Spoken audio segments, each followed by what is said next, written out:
Assalamualaikum warahmatullahi ta'ala wabarakatuh. Alhamdulillahilladzi 'allamal Qur'an khalaqal insana 'allamahul bayan. Wassalatu wassalamu ala habibur rahman Sayyidina wa maulana Muhammad ibn Abdillah Sayyid waladun Adnan. Asyhadu an la ilaha illallah wahdahu la syarikalah wa asyhadu anna sayyidana Muhammadan abduhu wa rasuluh la nabiyya ba'da. Allahumma shalli wa sallim wa barik ala sayyidina Muhammad wa ala ali sayyidina Muhammad.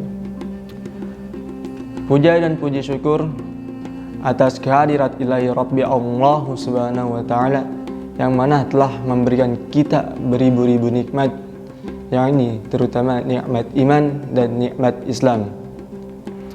Salawat serta salam marilah kita panjatkan, kita haturkan kepada pimpinan kita, yakni baginda besar Nabi Muhammad sallallahu alaihi wasallam, yang mana telah membawa ajaran agama Islam ini sebagai rahmat bagi seluruh alam. Sahabat Bil Hikmah TV yang dirahmati Allah subhanahu wa ta'ala, salat merupakan salah satu rukun pilar agama yang mempunyai kedudukan sangat strategis dibandingkan 4 rukun agama Islam lainnya. Hal ini dapat dilihat dari mana sewaktu-waktu Allah memerintahkan Nabi Muhammad SAW tanpa melalui perantaraan malaikat Jibril.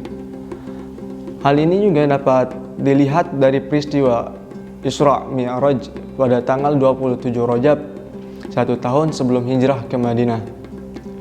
Hal ini juga berbeda dengan ajaran agama Islam yang lainnya selain sholat, yang mana ajaran agama Islam yang lain selalu diwahyukan oleh malaikat Jibril dan lalu disampaikan kepada Nabi Muhammad SAW. Kita sebagai umat Islam wajib melakukan sholat sebagai makanan pokok keseharian kita.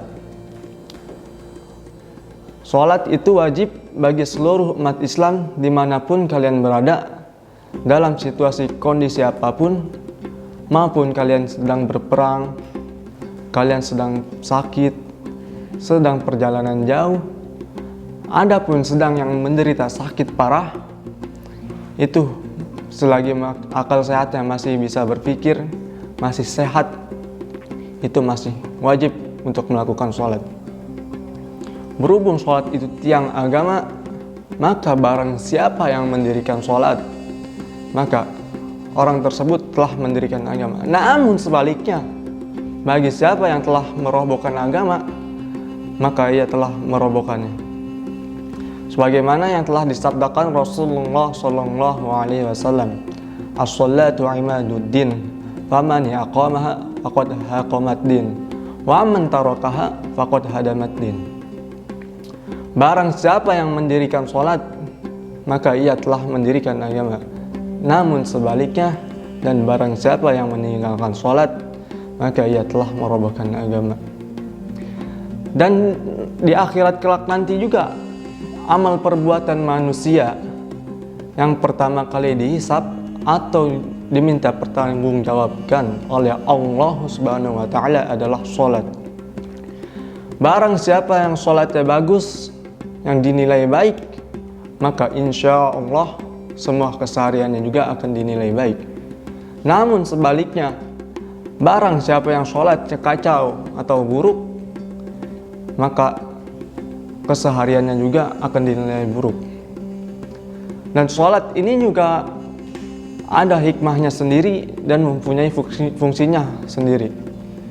Hikmahnya adalah, atau fungsinya itu adalah, sholat ini sebagai dasar kita untuk berkomunikasi dengan Allah, untuk mengadukan kita, keluhan kita, penyakit-penyakit hati kita kepada Allah Subhanahu wa ta'ala, untuk meredakan semua penyakit-penyakit itu di dalam diri kita. Dan sholat ini juga merupakan salah satu tujuan kita untuk taqarrub ilallah, atau mendekatkan diri kepada Sang Pencipta, Allah Subhanahu wa taala dan untuk mencegah dari amal-amal keji atau perbuatan-perbuatan yang jelek dan perbuatan-perbuatan yang mungkar. Namun, ada pertanyaan dari seseorang, "Ya Ustadz, mengapa orang-orang banyak yang sholat masih melakukan maksiat, masih melakukan perbuatan maling, masih melakukan perbuatan zina, masih melakukan pencuri, mabuk, atau lain sebagainya? Mengapa hal tersebut masih terjadi kepada seseorang tersebut?"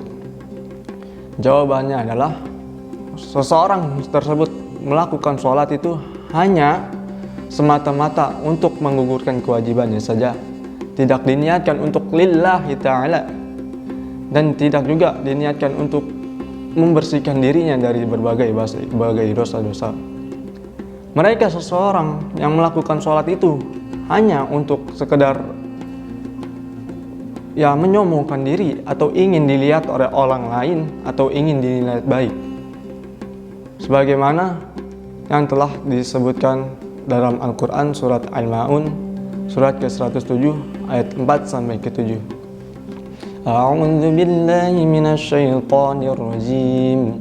Bismillahirrahmanirrahim. Fawailul lil musallin alladzina hum 'an salatihim sahun alladzina hum yura'una wa yamna'una al-ma'un. Yang artinya, celakalah bagi orang-orang yang sholat, atau dalam kurung orang yang lalai melakukan sholat, atau orang-orang yang riya dan enggan untuk menolong dengan barang-barang yang berguna. Nah, orang tersebut jika melakukannya dengan lalai atau dengan riya, tidak ikhlas lillahi ta'ala, maka orang tersebut bukan mendapatkan untung pahala atau mendapatkan kebahagiaan, maka orang tersebut akan mendapatkan siksa dari Allah Subhanahu wa taala. Maka dari itu, kita sebagai umat Islam harus melaksanakan sholat, kewajiban kita jangan semata-mata hanya untuk menggugurkan kewajiban saja. Kita niatkan lillahi ta'ala hanya karena Allah ta'ala. Harus ikhlas hati kita untuk membersihkan diri kita dari kotoran-kotoran agar tidak terjerat dari pelakuan-pelakuan keji dan mungkar seperti yang tadi saya telah jelaskan. Mungkin cukup sekian kultum singkat dari saya. Kurang lebihnya mohon maaf. Jika ada kata-kata yang salah, mohon dimaafkan. Wabillahi taufiq wal hidayah. Wallahu muwaffiq ila aqwamit thoriq. Assalamualaikum warahmatullahi taala wabarakatuh.